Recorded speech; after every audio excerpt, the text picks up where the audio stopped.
ఇప్పుడు లైవ్ ద్వారా చూద్దాం.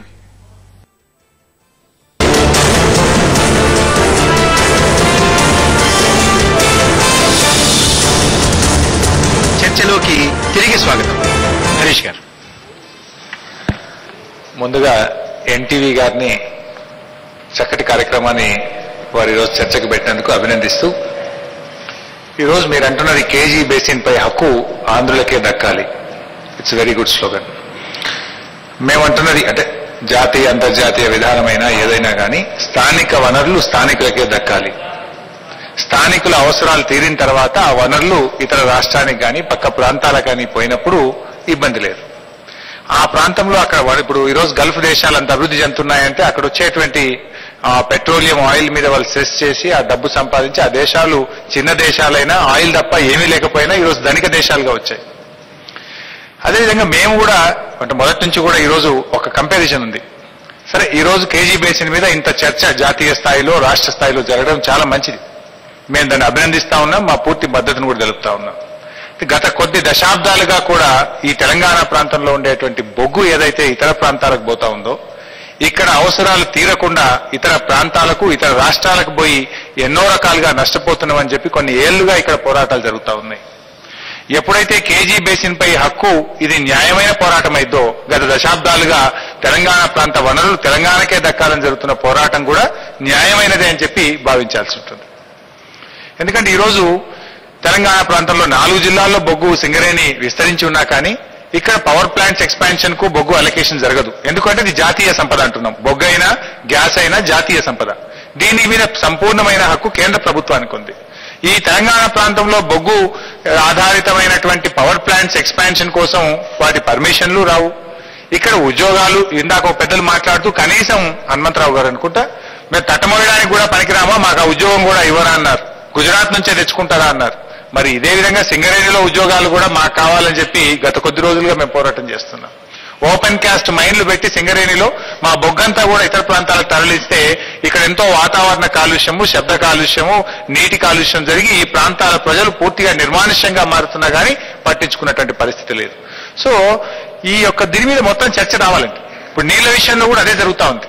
ఇప్పుడు జాతీయ అంతర్జాతీయ జల విధానం కూడా కృష్ణా నది కానీ ఏ నది ఉన్నా కానీ ఆ నది పరివాహక ప్రాంతంలోని అవసరాలు తీరిన తర్వాతనే ఆ నదీ జలాలను మళ్లించాలని చెప్పి నదీ విధానం చెప్తా ఉంటుంది, జల విధానం చెప్తుంటుంది.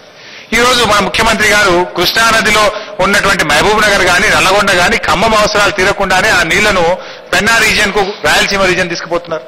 గోదావరి నీటి కూడా గోదావరి కింద ఉండే ఉత్తర తెలంగాణ జిల్లాలు కరువుతో అల్లాడుతా ఉన్నా కానీ ఇక్కడ అవసరాలు తీరకుండానే ఆ నీళ్లను కృష్ణా బేసిన్ తీసుకుపోయి తద్వారా మళ్ళీ పెన్నా బేసిన్ కు మళ్లించే ప్రయత్నం చేస్తారు. నేననేది ఈ చర్చ అనేటువంటిది పూర్తి స్థాయిలో జరగాల్సిన అవసరం ఉంది. హరీష్ ఒక ప్రశ్న, అంటే సూత్రప్రాయంగా వనరులు యొక్క వినియోగం స్థానిక ప్రాంతాల్లో స్థానిక అవసరాలు స్థానిక ప్రయోజనాలు తీర్చేయండి, దాని వరకు అందరికీ అయితే కేజీ బేసిన్ కానీ మరొకటి కానీ వనరులు అలా ఇప్పుడు ఇక్కడ ఉన్నటువంటివి ఎవరికో ప్రయోజనం చేకూర్చకుండా మన వాటా, మన స్థానం, మన ప్రయోజనాలు ఇవి కాపాడుకోవాలంటే మనందరం కలిసి తీసుకోవాల్సినటువంటి చేయాల్సిన కార్యాచరణ. ఎగ్జాక్ట్లీ, డెఫినెట్ గా నేను కమింగ్ టు ద కార్యాచరణ కేజీ బేసిన్ విషయంలో ఏం చేయాలి, ఏం జరిగింది చెప్తాను. దానికంటే ముందు నేను కోరేది ఏంటంటే ఈ రోజు ఎవరైతే చర్చిస్తున్నారో, ఎవరైతే ఉద్యమిస్తున్నారో, ఎవరైతే మాట్లాడుతున్నారో మా హక్కులు దశాబ్దాల కాలంగా జరుగుతున్న దీని గురించి కూడా మాట్లాడాలని సవినయంగా వారందరినీ నేను కోరుతా ఉన్నాను. అయితే ఈరోజు కేజీ బేసిన్ విషయానికి వస్తే మనం రిలయన్స్ ను నిందిస్తా ఉన్నాం, లేదా ఇంకొకరు నిందిస్తా ఉన్నాం. నా దృష్టిలో అయితే ఇక్కడ రిలయన్స్ ను నిందించడానికో ఇంకొకరు నిందించడం కాదు. మనం నిందించాల్సింది కేంద్ర ప్రభుత్వం మీద, మనం నిందించాల్సింది మన రాష్ట్ర ప్రభుత్వ అసమర్థతను మీద నిలదీయాల్సిన అవసరం ఉంది. ఈరోజు రిలయన్స్ అయినా, గెయిల్ అయినా, ఓఎన్జీసీ అయినా అక్కడ కార్యాచరణ చేపట్టిందంటే కేంద్ర ప్రభుత్వ అనుమతులతోనే చేపట్టారు కదా. అనుమతులు ఏ విధంగా ఇచ్చారు, ఎందుకు ఇచ్చారు? అనుమతులు ఇచ్చేటప్పుడే మీరు కొన్ని ఆలోచించాల్సి ఉంటుంది కదా. ఆంధ్రప్రదేశ్ లో ఇస్తున్నప్పుడు వారు ఆంధ్రప్రదేశ్ ప్రజల ప్రయోజనాల్ని కాపాడాలనేటువంటి కనీస బాధ్యత కేంద్రానికి ఉండాలి. లేదు మన రాష్ట్ర ప్రభుత్వం అయినా ఆ సమయంలో కేంద్రం మీద ఒత్తిడి తేవాల్సి ఉండే. అయితే ఇప్పుడు ముఖ్యమంత్రి గారు కూడా మాట్లాడుతూ ఈ మధ్యలో మేము కూడా బిడ్డింగ్ లో పాల్గొంటామంటున్నారు. బిడ్డింగ్ లో పాల్గొనడం అనేటువంటిది ఏమాత్రం పరిష్కారం కాదు. బిడ్డింగ్ లో పాల్గొంటే you will become one of the contractor. Gas తీయడానికి మీరు ఒక కాంట్రాక్టర్ గా ఒకవేళ మీరు సక్సెస్ఫుల్ బిడ్డర్ అయితే మీకు కాంట్రాక్ట్ వస్తుంది, కానీ గ్యాస్ రాదు. ఎవరికి గ్యాస్ ఇవ్వాలి, ఎంత గ్యాస్ ఇవ్వాలి, ఏ రేట్లో ఇవ్వాలనేటువంటిది నిర్ణయించాల్సింది కేంద్ర ప్రభుత్వం. ఈరోజు రిలయన్స్ కూడా గ్రూప్ ఆఫ్ మినిస్టర్స్ చేసిన పొరపాటు వల్ల ఈ ధరకు వస్తా ఉంది, ఇంత నష్టం జరుగుతా ఉంది. ఇప్పుడు ఆంధ్రప్రదేశ్ ప్రభుత్వం కూడా ఒక కార్పొరేషన్ ఫ్లోట్ చేసి ఈ బిడ్డింగ్ లో పాల్గొంటే, NELP 8 లో పాల్గొంటే అది ఖచ్చితంగా మనకే దక్కుతుంది. అది వాడు ఏమీ లేదు, కాంట్రాక్టర్ గా వ్యాపారం చేసుకోవడానికి ₹4 సంపాదించుకోవడానికే తప్ప గ్యాస్ మనకు రాదు. ఈరోజు కొద్దిమంది మిత్రులు మాట్లాడుతూ ప్రజల్లో చైతన్యం రావాలి, ప్రజా ఉద్యమం జరగాలంటున్నారు. డెఫినెట్ గా వస్తుంది, ప్రజలు తిరగబడతారు ఒక సందర్భం వస్తే. నేను ముఖ్యంగా కోరేది ఈ రోజు ఈ రాష్ట్రం నుంచి 33 మంది కాంగ్రెస్ పార్టీ ఎంపీలను మనం కేంద్రానికి ఇచ్చాం. ఈ 33 మంది ఎంపీల మీద ఆధారపడి ఈ రోజు కేంద్రంలో UPA ప్రభుత్వం నడుస్తా ఉంది. ఈ ముఖ్యమంత్రి గారికి ఒక్క నిమిషం రాష్ట్ర ప్రయోజనాలు ముఖ్యమా, కాంగ్రెస్ పార్టీ ప్రయోజనాలు ముఖ్యమా అనేటువంటిది ఈ ముఖ్యమంత్రి గారు, ఈ రాష్ట్రం నుంచి ఉన్నటువంటి 33 మంది ఎంపీలు నిర్ణయించుకోవాల్సినటువంటి సమయం ఇది. ఈ 33 మంది ఎంపీలు అవసరమైతే మాకు గ్యాస్ ఇస్తారా ఇవ్వరా, లేకపోతే మేము విత్డ్రా చేసుకుంటామంటే ఇవ్వదండి కేంద్ర ప్రభుత్వం రేపటికల్లా. అంటే మనలో నిజాయితీ లేక ముఖ్యమంత్రి గారు కానీ ఎంపీలు కానీ మేము కలుస్తున్నాము, మేము దరఖాస్తు ఇస్తున్నాము, మేము పోరాటం చేస్తున్నామని టీవీల్లో మాట్లాడడం, దరఖాస్తులు ఇవ్వడం వల్ల పరిష్కారం కాదు. మీరు 33 మంది కేంద్రం మీద చెప్పండి, కాదంటే మొత్తం మూకుమ్మడిగా ఆంధ్రప్రదేశ్ నుంచి ఉన్న ఎంపీలందరూ రాజీనామా చేస్తామని చెప్పండి. కాంగ్రెస్ ఎంపీలతో పాటు మిగతా పార్టీల ఎంపీలు కూడా రాజీనామా చేయడానికి సిద్ధంగా ఉన్నాం. అప్పుడు కేంద్ర ప్రభుత్వమే పడిపోయాల్సిన పరిస్థితి వస్తుంది. అటువంటి పరిస్థితిలో కేంద్రం దిగిరాదండి. మనము చేస్తున్నటువంటి ఆర్గ్యుమెంట్ లో ఇది ఆర్గ్యుమెంట్సే కాక నిజాయితీతో చిత్తశుద్ధితో ప్రయత్నం చేస్తే తప్పకుండా రాయల్టీని సాధించవచ్చు, గ్యాస్ ను సాధించవచ్చు. మన రాష్ట్ర ప్రజలందరికీ కూడా తక్కువ ధరలో గ్యాస్ అందించే అవకాశం ఉంది. ఇక్కడ నిజాయితీ లేదు, చిత్తశుద్ధి లేని రాష్ట్ర ప్రభుత్వానికి, కాంగ్రెస్ పార్టీకి, కేంద్రంలో అధికారంలో కాంగ్రెస్ పార్టీకి అని నేను విశ్వసిస్తాను. Thank you. వెంకట్ గారు. అందరికీ నమస్కారం. ఎన్టీవీ మంచి కార్యక్రమాన్ని చేపట్టింది. మంచి కార్యక్రమాన్ని చేపట్టడమే కాదు, ఎన్నికల ముందు కూడా అందరి విశ్లేషణల కంటే ఫలితాలకు దగ్గరగా ఉంది ఎన్టీవీ విశ్లేషణ. అంటే ఒక రకంగా ప్రజాభిప్రాయాన్ని ఎన్టీవీ దగ్గరగా చూస్తుందనే నమ్మకాన్ని ఇక్కడ కూడా కలగజేయాల్సిన అవసరం ఉందని నేను అనుకుంటున్నాను. చాలా మంది పెద్దలు అనేక విషయాలు చెప్పారు.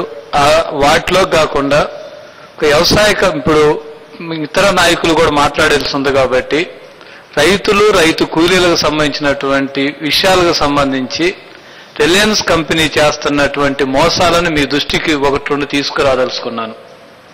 రిలయన్స్ చాలా పెద్ద కంపెనీ కావచ్చు, బాగా ఆస్తులు ఉండొచ్చు, ప్రభుత్వాన్ని బాగా ప్రభావితం చేయగలగవచ్చు, లేదా UPA ప్రభుత్వానికి రిలయన్స్ మీద నమ్మకాలు ఎక్కువ ఉండొచ్చు. కానీ సింపుల్ ఇష్యూ, ఇప్పటి వరకు రిలయన్స్ ఆ ప్రాంతంలో ₹1 కోటి ఇచ్చారు, లేదా ఒక చిన్న స్కూల్ కట్టించారు, అక్కడ చెరువు ఉంటే ఆ చెరువును డెవలప్ చేశారు, పిల్లలకు పుస్తకాలు ఇచ్చారు, చిన్న హాస్పిటల్ కట్టారు, దాంట్లో హాస్పిటల్ కూడా వాళ్ళ ఉద్యోగులు చేస్తూ ఉంటారు. ఈ చిన్న పని చేసిన రిలయన్స్ కంపెనీ వాళ్ళకు ప్రభుత్వం అప్పగించిన 200 ఎకరాల భూమిలో 117 ఎకరాలకు పైగా పేదల సాగులో ఉన్న అసైన్మెంట్ భూమి ఉంది. అంతేకాదు 45 ఎకరాల్లో సీలింగ్ ల్యాండ్ ఉంది. అంటే సీలింగ్ ల్యాండ్ ఒక కంపెనీకి ఇవ్వటానికి ఇల్లేదు అని మన సీలింగ్ చట్టంలో ఉంది. మొన్న ప్రభుత్వం దాన్ని మాడిఫై చేసే ప్రయత్నం చేసిందనుకోండి. సీలింగ్ ల్యాండ్ ఉంది, తర్వాత ఎండోమెంట్ అసైన్మెంట్ ల్యాండ్ ఉంది, ప్రభుత్వ ల్యాండ్ ఉంది. చాలా సులభంగా వాళ్ళు కాజేశారు. అంతేకాదు ఆ గ్రామ పంచాయతీకి 4 ఆంబులెట్స్ ఉన్నాయి. చాలా మంచి సారవంతమైన ప్రాంతం. మనకి కోస్టల్కి గ్రామానికి మధ్య ఓ ఫారెస్ట్ ఏరియాగా దాన్ని ఎవరు ఎంటర్ కానివ్వరు. అక్కడ 300 ఎకరాలకు పైగా పేదలకు ఇవ్వచ్చు అని 99లోనే ప్రభుత్వం లిస్ట్ అవుట్ చేసింది. ఇప్పుడు ఆపేశారు. అంతేకాదు మత్స్యకారుని గత 3 సంవత్సరాలుగా ఎంటర్ కానివ్వటం లేదు. ఉపాధి అంతా పోయింది. దీంతో పాటు గతంలో కేంద్ర ప్రభుత్వం దగ్గర పనిచేసినటువంటి అధికారులు ప్రభావితం చేసి 300 ఎకరాలకు పైగా సముద్ర తీర బంజర్ని వాళ్ళ రిలయన్స్ కంపెనీకి కట్టబెట్టబోతా ఉన్నారు. అంతేకాదు ఆ ప్రాంతం నుంచి వచ్చిన రెడ్డి సుబ్రహ్మణ్యం గారికి తెలుసుండాలి, గతంలో అక్కడ ఉప్పు పరిశ్రమ కూడా ఉంది. ఇది వచ్చిన తర్వాత అదంతా కూడా నాశనం అవుతా ఉంది. అంటే ఆ ప్రాంతాలకు సంబంధించినటువంటి ప్రజలని కొల్లగొట్టి రిలయన్స్ ఇంతవరకు ఆ గ్రామాల్లో ఉన్నటువంటి ఒక్కళ్ళకు కూడా ఎంప్లాయ్మెంట్ ఇవ్వలేదు. సింగిల్ పర్సన్కి ఎంప్లాయ్మెంట్ ఇవ్వలేదు. ఎంప్లాయ్మెంట్ ఇవ్వటం కాదు, భారీ స్థాయిలో నిర్మాణాలు జరుగుతున్నాయి, చాలా అందంగా ఉన్నాయి అని చూడటానికి అక్కడున్న ప్రజల్లో వాళ్ళకి ఎలాగో లేదు, అసలు ఎంట్రన్స్ కూడా లేదు. భూములు కోల్పోయారు, వాళ్ళ కల్చర్ కోల్పోయారు, వాళ్ళ ఉపాధిని కోల్పోయారు, సర్వస్వం కోల్పోయారు. కానీ కనీసం చూద్దాం కట్టడాలంటే ఎంతో చాలా మిలిటరీ. అంటే మీరు ఇంతవరకు స్పృశించినటువంటి ఒక కొత్త పార్శ్వాన్ని తీసుకొచ్చారు Yes. వెంకట్ గారు. కానీ ఇప్పుడు ఏం జరగాలి, మనం ఏం చేయాలి? మొదటి విషయం ఏమిటంటే రిలయన్స్ ఆంధ్ర రాష్ట్రానికి అంటే గ్యాస్ ఆంధ్ర రాష్ట్రానికి ప్రధానమైన భాగం అందాలి. దీంట్లో అందాలనే దాంట్లో ప్రభుత్వం ఆలోచన అంతా ఏం చేస్తుంది? పవర్ ప్లాంట్స్ ఉన్నాయి, వాళ్ళకి ఇస్తున్నామా లేదా, లేకపోతే ఎరువుల కర్మాగా, ఇదొక్కటే కాదు. ఈ రాష్ట్రంలో డెల్టా జిల్లాలు తెలిసినటువంటి వాళ్ళకి తెలంగాణ జిల్లాలో వంట చెరుకు దొరికిద్ది కొద్దిగా ఉంది. కానీ ఆంధ్ర ప్రాంతంలో కోస్టల్ జిల్లాలో వంట చెరుకు కోసం పడుతున్నటువంటి ఇబ్బంది కనుక చూస్తే భయంకరంగా ఉంటుంది. ముఖ్యమంత్రి గారు డెల్టా ప్రాంతంలో దొరుకుతున్న ఈ గ్యాస్ ని ఫ్రీగా మేము అగ్రికల్చరల్ లేబర్ కి పేద రైతులకి గ్యాస్ సప్లై చేయడానికి మాకు హక్కు ఉందని అనలేరా? ఇంతవరకు ముఖ్యమంత్రి గారు అనలేదు. హైదరాబాద్కు 200కి ఇస్తారంట, కానీ అమలాపురం ప్రాంతానికి మాత్రం 350కే ఇస్తారంట. ఎంపీగా ఈ విషయంలో ఎంపీ గారు మాట్లాడరు, అక్కడ ఉన్నటువంటి ఎమ్మెల్యేలు మీరే దయచేసి ఏమనుకోవద్దు, ప్రజాప్రతినిధులు మాట్లాడరు. అంటే మన రాష్ట్రంలో 2 కోట్ల మందికి పైగా ప్రజలు ఉన్నారు. కాబట్టి ఆ 2 కోట్ల మంది వ్యవసాయ కార్మికులు ఉన్నారు, పేదలు ఉన్నారు.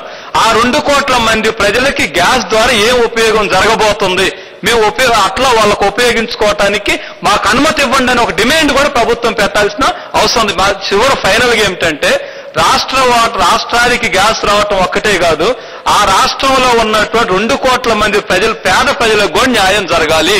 అట్లా గనక జరగకపోతే ఇప్పుడు దాకా రిలయన్స్ వాళ్ళని ఒక రకంగా అభినందించాలి. మేము గ్రామాల్లో మామూలుగా చెప్తుంటాం, దొంగలు కొట్టుకుంటూ వాస్తవాలు బయటకు వస్తాయని. అన్నల దమ్ములు గొడవల వల్ల వాస్తవాలు బయటకు వచ్చినాయి. ఇవాళ వ్యవసాయ కార్మికులకు కూడా గ్యాస్ గురించి తెలిసింది. ప్రభుత్వం గనక మేలుకోకపోతే, ఈ గ్యాస్ లో పేదల వాటాని గనక ఇవ్వకపోతే గ్యాస్ పైపులు పగలగొట్టడానికి కూడా ప్రజల్లో కంట్రోల్ తప్పుతారు. ఆ పరిస్థితి రానివ్వద్దు. అంతేకాదు చివరిగా ప్రభుత్వానికి ఒక సలహా ఇస్తున్నాం. మేము బాగా చేస్తున్నాం గొప్పలు చెప్పుకోవటానికి ప్రయత్నం చేస్తున్నారు. ఇంత జరుగుతూ ఉంటే అసలు ఇది డెమోక్రటిక్ స్టేట్ అయింది? ఈ రాష్ట్రంలో ప్రజాస్వామ్యం లేదా? పారదర్శక